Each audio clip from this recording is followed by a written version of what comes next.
What's up guys, I'm Dean aka the Blue Crusader and welcome back to another video. So today's video is on Fortnite Battle Royale. We're going to be looking into the brand new update which has just come out and the news has just been posted. So we're just going to go over the patch notes and what's new to the table, and in the background I'll be playing some of my highlights and just some randomly recorded games.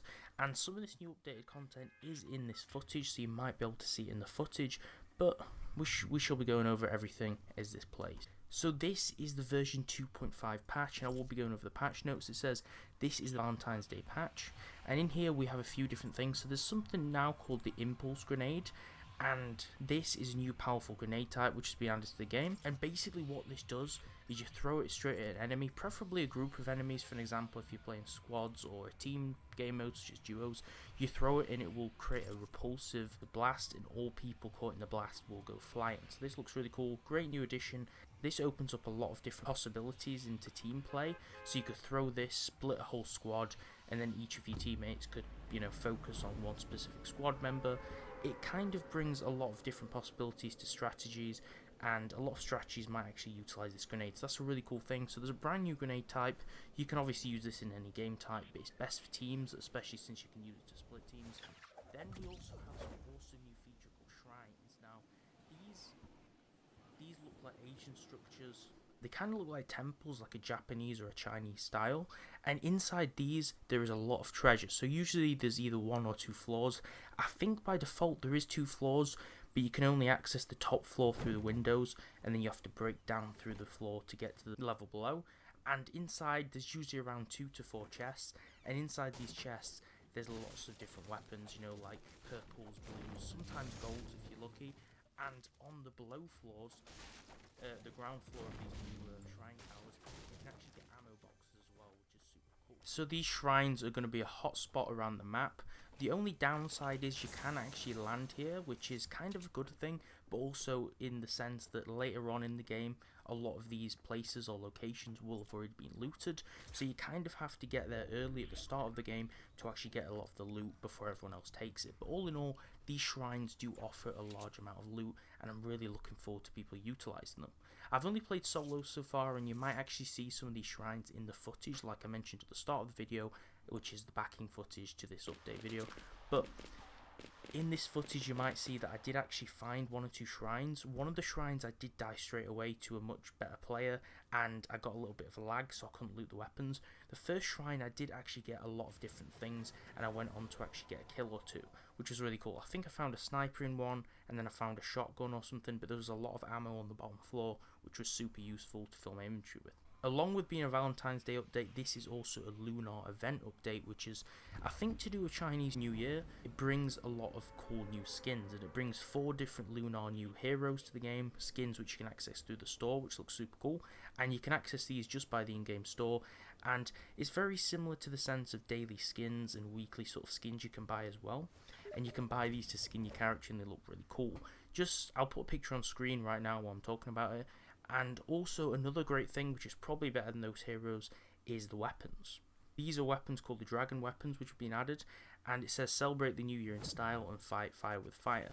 So we do have a few different things. We have a few skins for the hammer, which is originally the pickaxe by default to destroy sort of buildings and fortifications.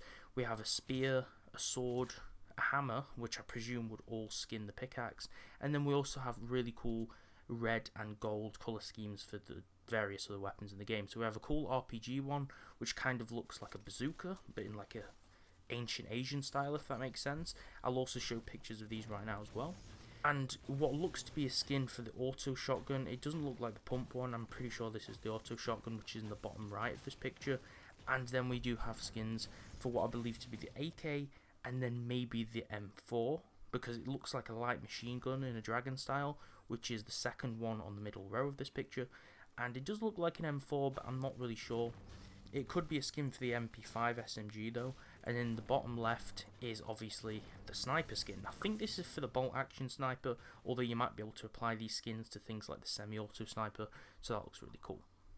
Then general just says certain updates. It says dynamic resolution is enabled and high quality temporal and sampling on PS4 and Xbox One. So there's certain console updates which make everything better, and This is to do with resolution and things, so obviously 4K resolution is now supported on Xbox One, which is really cool. There's a new key binding for toggling pickaxe on PC, which is really nice just to be able to build things quickly and then switch back to your weapons. And there's a few different sound improvements, and all in all, just a few bug fixes. And I think this is in the main game because it's not labelled Battle Royale. There's certain things which don't say Battle Royale on. I think the Lunar things and the dragon weapons may possibly not be Battle Royale because it doesn't say that labelled, although I'm not sure. They might bring them later, or they might have plans to bring them to that as well. It also says we have Impulse Grenade, which has blue rarity, so it is a rare item, and you can find this in treasure chests and supply drop. Supply drops you can get like 3 or 4 at a time. I think it's 3 different supply drops dropping each wave, so you will have a high chance to get these. The scoped assault rifle is now perfectly accurate, well scoped. As you know, this got heavily nerfed. So in the first few patches of the game, it had very high magnification and very high accuracy. It was probably the most overpowered gun in the game. That, coupled with the amount of cheaters before they added the anti-cheat, made it basically the most deadliest weapon in the hands of aimbotters. But they nerfed it quite a lot recently when I came back, and I did notice this, which is why I've not really been using it. But apparently now it is accurate, well scoped, although the scope is still a small magnification. It's not been buffed to the original sniper sort of scope because it is an assault rifle, it's not a sniper. Though the headshot damage has been decreased from 250% to 200%, so it has still been nerfed. And the revolver now uses medium ammo, so the ammo which is used in rifles and assault rifles, for an example, will now be utilised by the Magnum, which is the revolver. Not really sure about this, to be honest. Crossbow has been decreased drop chance wise, so we won't be seeing this more, and the minigun has also been decreased, and the chug jug has been decreased, so a lot of these overpowered items we might not be seeing as much of, just to balance the game I guess. And the SMG is rotating out and heading into the vault. So all in all, just a lot of bug fixes, and then there's a loads of fixes to the audio and world, and that's basically all in the update. So if you like this video, give it a like and subscribe. Let me know if you want to see more Fortnite videos. I think there's a really cool new game mode I do want to cover soon as well. So thanks for watching. I'll see you next time.